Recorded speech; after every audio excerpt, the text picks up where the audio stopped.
सबसे ऊपर यहां पर लिखते हैं हम लोग एस्टल्डिहाइड,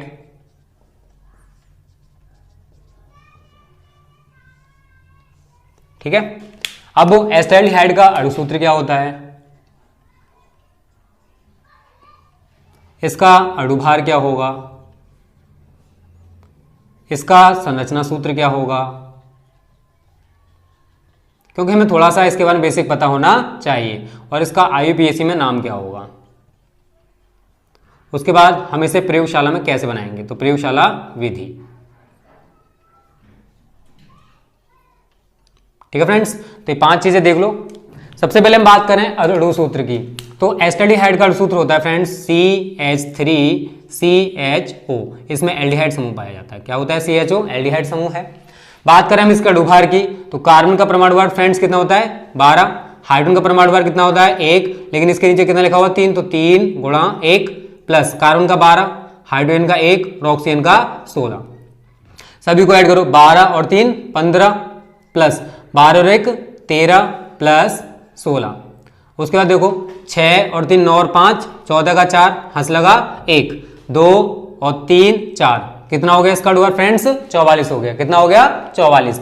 बात करें हम इसके संरचना सूत्र की, तो इस तरीके से इसका स्ट्रक्चर होता है CH3 single bond C double bond O और इधर सिंगल बॉन्ड H। तो ये क्या है, एस्टल्डिहाइड का संरचना सूत्र है। बात करें हम इसके IUPAC नेम की, तो फ्रेंड्स देखो इसमें कितने कार्बन है, 2 कार्बन है, तो 2 के लिए हम लोग क्या लगाते हैं IUPAC में एथ। इसमें 2 अनुलग्न है, एक प्राथमिक अनुलग्न होगा जो कि सिंगल बॉन्ड की वजह से है, वो हम क्या लगाएंगे N प्लस एल्डिहाइड समूह के लिए हम लोग क्या लगाते हैं अल, और सभी को आप ऐड करोगे तो क्या बन जाएगा एथेनल। क्या बन जाएगा एथेनल। तो इस तरीके से थोड़ा सा इसका बेसिक कंप्लीट हो गया। ओके फ्रेंड्स, उसके बाद बात करते हैं इसको प्रयोगशाला में किस तरीके से बनाया जाता है। तो देखो फ्रेंड्स, जब हम एथिल अल्कोहल को K2Cr2O7 और सांद्र H2SO4 की उपस्थिति में ऑक्सीकृत कराते हैं, बाद हम देखते हैं इसे प्रयोगशाला में किस तरीके से बनाते हैं। तो इसके लिए हम क्या करते हैं, सबसे पहले K2Cr2O7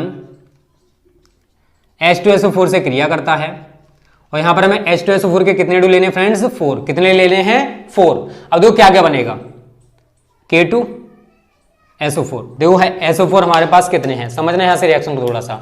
SO4 हमारे पास कितने हैं 4 हैं, एक SO4 हम K2 के साथ लगा देंगे तो K2SO4 प्लस Cr2 है, Cr2 लिख दो। उसके बाद देखो SO4 यहां पर 4 ले रखे हैं, एक तो हमने K2 के साथ जोड़ दिया, बट अभी 3 बचे हुए, तो हम लोग क्या लिखेंगे Cr2SO4 का होल थ्राइस प्लस। उसके बाद देखो क्या बचा हुआ है, समझना फ्रेंड्स, देखो यहां से 4H2 है यहां पर, और यहां पर ये 7 ऑक्सीजन बचा हुआ है, ये तो बचा हुआ है, और तो सब कुछ हमने ऐड कर दिया, तो देखो क्या बनेगा 4H2, यहां पर 4 O इसके साथ लगा दो 4H2O प्लस। अब क्या रह गया दोस्तों, यहां पर 3 केवल ऑक्सीजन रह गए, तो हम क्या लिखेंगे 3 नवजात ऑक्सीजन, इस तरीके से, तो 3 नवजात ऑक्सीजन बन जाएंगे। ओके, उसके बाद सेकंड पॉइंट में क्या होगा वो समझ लीजिए। हमने ये किससे क्रिया करानी है फ्रेंड्स, एथिल अल्कोहल के साथ। किसके साथ, एथिल अल्कोहल के साथ। तो C2H5OH प्लस कितने ऑक्सीजन के अणु बने हैं वहां पर 3, तो वहां पर से एक ऑक्सीजन परमाणु यहां पर ले लो, एक नवजात ऑक्सीजन यहां क्रिया करेगा। अब देखो फ्रेंड्स, ये नवजात ऑक्सीजन आया कहां से, ऊपर से तो आया है। ये किसकी प्रेजेंस थी, हम लोग यहां दिखा सकते हैं K2Cr2O7 और सांद्र H2SO4। ये हमें ऑक्सीजन कहां से प्राप्त हो रहा है, ऊपर से तो प्राप्त हो रहा है। जब हमने K2Cr2O7 और सल्फ्यूरिक अम्ल की आपस में क्रिया कराई तो हमें नवजात ऑक्सीजन मिला, उसी नवजात ऑक्सीजन को हम यहां पर लेके आए, और वो एथिल अल्कोहल से क्रिया करके क्या बनाएगा CH3CHO प्लस H2O। CH3CHO यहां पर क्या है फ्रेंड्स, एस्टल्डिहाइड। क्या है, एस्टल्डिहाइड। C2H5OH क्या होता है दोस्तों, एथिल अल्कोहल। क्या होता है, एथिल अल्कोहल। K2Cr2O7 का नाम क्या है, पोटेशियम डाइक्रोमेट, लिख लेना ठीक है। H2SO4 का नाम क्या है, सल्फ्यूरिक अम्ल। K2SO4 का नाम क्या है, पोटेशियम सल्फेट, पोटेशियम सल्फेट। और Cr2SO4 का होल थ्राइस का नाम क्या है, क्रोमियम सल्फेट। और हाँ फ्रेंड्स, जितना भी मैं आज पढ़ा रहा हूं इसकी PDF आपको डिस्क्रिप्शन में मिल जाएगी, और अगर आपकी कोई भी क्वेरी है तो आप नीचे डिस्क्रिप्शन में हमारे व्हाट्सएप ग्रुप की लिंक है, वहां से आप हमारे व्हाट्सएप ग्रुप को ज्वाइन कर सकते हो, जिससे कि फिजिक्स और केमिस्ट्री की आपकी कोई भी प्रॉब्लम हो उसको मैं सॉल्व कर सकूं। ओके फ्रेंड्स, तो एस्टल्डिहाइड का थोड़ा सा बेसिक हो गया। इसका सूत्र क्या होता है, CH3CHO बात करें एस्टल्डिहाइड के अणुभार की तो कितना होता है 44। संरचना सूत्र इस तरीके से बनाओगे। आईपीएस में नाम क्या होता है इसका एथिनल। और प्रयोगशाला में कैसे बनाते हैं, प्रयोगशाला में एस्टल्डिहाइड बनाने के लिए एथिल अल्कोहल को K2Cr2O7 व सांद्र सल्फ्यूरिक अम्ल के साथ क्रिया कराते हैं और उस क्रिया के फलस्वरूप हमें क्या प्राप्त होगा फ्रेंड्स, एस्टल्डिहाइड। क्या प्राप्त होगा, एस्टल्डिहाइड। पहले पद में क्या होगा, K2Cr2O7 और सल्फ्यूरिक अम्ल आपस में क्रिया करेंगे, हमें क्या मिलेगा, पोटेशियम सल्फेट, क्रोमियम सल्फेट, जल और नवजात ऑक्सीजन। हमें मतलब किससे, नवजात ऑक्सीजन से, क्योंकि एथिल अल्कोहल उस एक नवजात ऑक्सीजन से क्रिया करके क्या बनाएगा, एस्टल्डिहाइड और जल। क्या बनाएगा, एस्टल्डिहाइड और जल। ओके फ्रेंड्स, तो उम्मीद करता हूं इतना समझ आ गया होगा। उसके बाद हम इसका डायग्राम देखते हैं कि इसका डायग्राम किस तरीके से बनेगा। ओके फ्रेंड्स, तो फ्रेंड्स मैंने यहाँ पर एस्टल्डिहाइड को प्रयोगशाला में किस तरीके से बनाना है उसका पूरा डायग्राम बना दिया है। तो हमें प्रोसेस क्या अपनाना है कि हमें एस्टल्डिहाइड प्रयोगशाला में मिल जाए। तो फ्रेंड्स सबसे पहले हमने क्या लिया, एक गोल पैंती का फ्लास्क। क्या लिया है, एक गोल पैंती का फ्लास्क जिसमें K2Cr2O7 का जलीय विलयन ले रखा है। ओके, इस फ्लास्क को हमने किस पर रखा है, बालू स्मक पर। नीचे क्या लगा हुआ है, बर्नर। क्या लगा हुआ है, बर्नर। ठीक है, बर्नर है। और ऊपर देखो क्या है, बिंदुपाती कीप है। और बिंदुपाती कीप में हमने क्या रखा है, एथिल अल्कोहल और सांद्र H2SO4। अब देखो हमें प्रोसेस आगे क्या लगा हुआ है, एक प्रतिवर्ती वाष्प संघनित्र होता है जिसमें हमने 30 से 35 डिग्री सेल्सियस ताप पर गर्म जल को प्रवाहित किया है। आगे ये दो ग्राही दिखाई दे रहे होंगे आपके, ग्राही पात्र हैं जो कि बर्फ और जल के मिश्रण में रखे हुए हैं। इसमें पहले से हमने क्या ले रखा है, ईथर ले रखा है। यहां से एस्टल्डिहाइड की वाष्प आएगी तो हमें क्या मिलेगा, एस्टल्डिहाइड का ईथरीय विलयन। अब हमें प्रोसेस क्या अपनाना है, प्रोसेस क्या होगा फ्रेंड्स वो समझो। एक गोल पैंती के फ्लास्क में K2Cr2O7 का जलीय विलयन लेते हैं और बिंदुपाती कीप की सहायता से एथिल अल्कोहल और सांद्र H2SO4 को फ्लास्क में धीरे धीरे करके गिराते हैं। बर्नर की सहायता से फ्लास्क को हम गर्म करेंगे। बर्नर की सहायता से फ्लास्क को हम गर्म करेंगे। ऐसा करने से क्या होगा, इसमें से एथिल अल्कोहल, एस्टल्डिहाइड और जल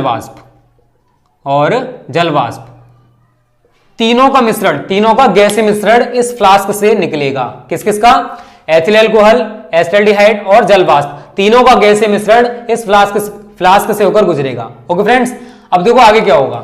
हमने आगे ले रखा है प्रतिवर्ती वाष्प संघनित्र जिसमें हमने 30 से 35 डिग्री सेल्सियस पर गर्म जल को प्रवाहित किया है। अब हमने क्यों लगाया है उसका रीजन जान लो।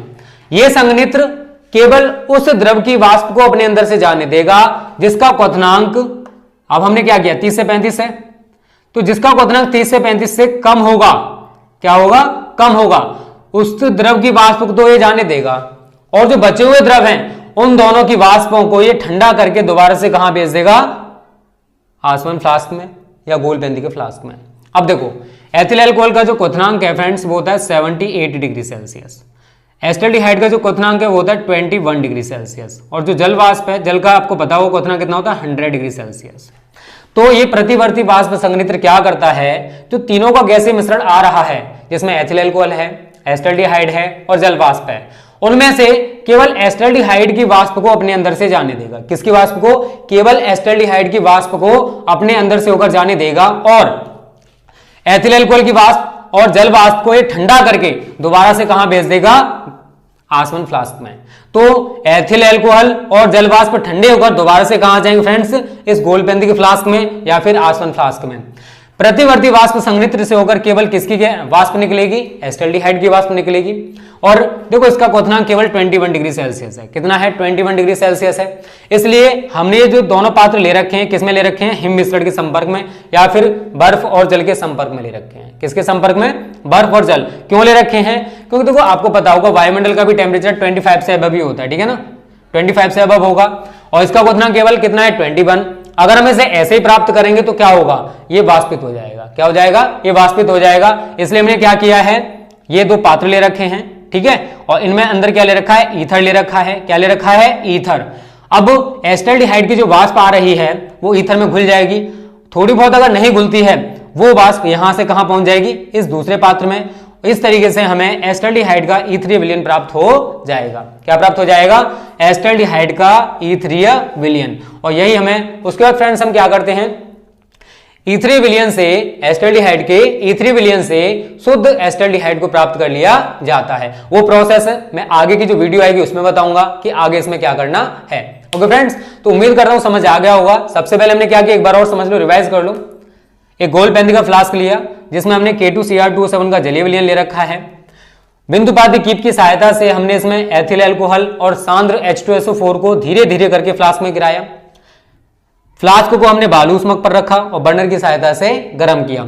ऐसा करने से क्या होगा, इसमें से तीन द्रवों की वाष्प निकलेगी, एथिल अल्कोहल, एस्टल्डिहाइड और जल वाष्प।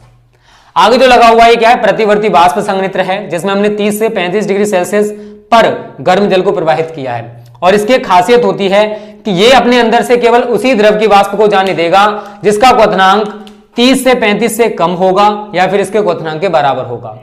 सबसे कम क्वथनांक किसका है, एस्टल्डिहाइड का है। तो ये संघनित्र अपने अंदर से केवल एस्टल्डिहाइड की वाष्प को जाने देगा और जो बचे हुए दोनों द्रव हैं उनकी वाष्पों को ठंडा करके दोबारा से कहां भेज देगा, आसवन फ्लास्क में। इस एस्टल्डिहाइड की वाष्प को हम हिम मिश्रण में रखे। एस्टल्डिहाइड ये क्या है, देखो हिम मिश्रण है। हिम मिश्रण में क्या रखा हुआ है, 2 ग्राही पात्र रखे हुए हैं और इनमें क्या भरा हुआ है, ईथर।